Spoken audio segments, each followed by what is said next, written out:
Լավագույնը նրա փառքի համար, Օսվալդ Չեմբերս, օր նոյեմբերի 11,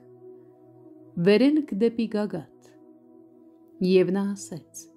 վերցրու հիմա քո սիրած մեկ հատիկ որդիդ, Ծննդոց 22-րդ գլուխ 2-րդ խոսք։ Աստծո պատվիրանն է, վերցրու հիմա, ոչ ավելի ուշ։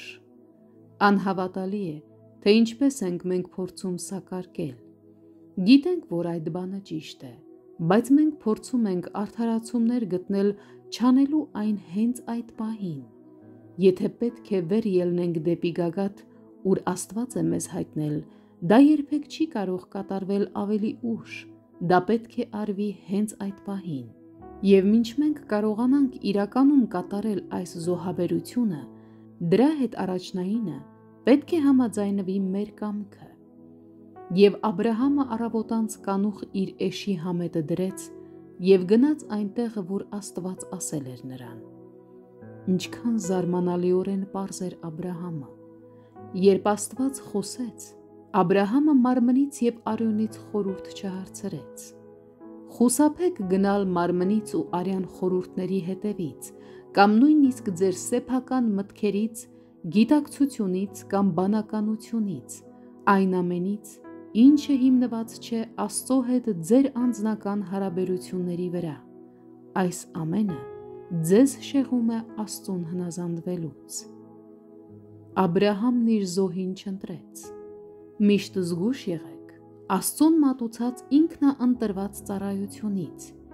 Ինքնազոհաբերությունը կարող է դառնալ հիվանդություն, որը թուլացնում է ձեր ծառայությունը։ Եթե Աստված ձեր բաժակը լցրել է քաղցրությամբ, խմեք այն երախտագիտությամբ,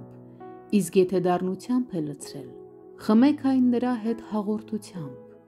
Եթե Աստծո նախախնամական կամքը ձեզ համար դժվար և ծանր ժամանակ է նշանակում, անցեք դրա միջով, բայց երբեք ինքներդ մի որոշեք ձեր ինքնազոհության վայրը, ասես ուզում եք ասել, ես միայն այնտեղ կգնամ, բայց ոչ ավելին։ Աստված փորձություն ընտրեց Աբրահամի համար, և Աբրահամը չուշացավ և չբողոքեց, այլ անմիջապես հնազանդվեց։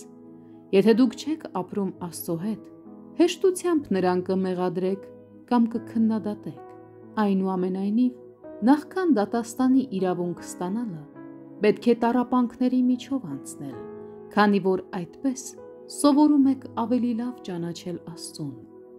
Աստված գործում է մեր մեջ, որ մեզ առաջնորդի դեպի ավելի բարձր գագաթներ, քանի դեռ նրա նպատակը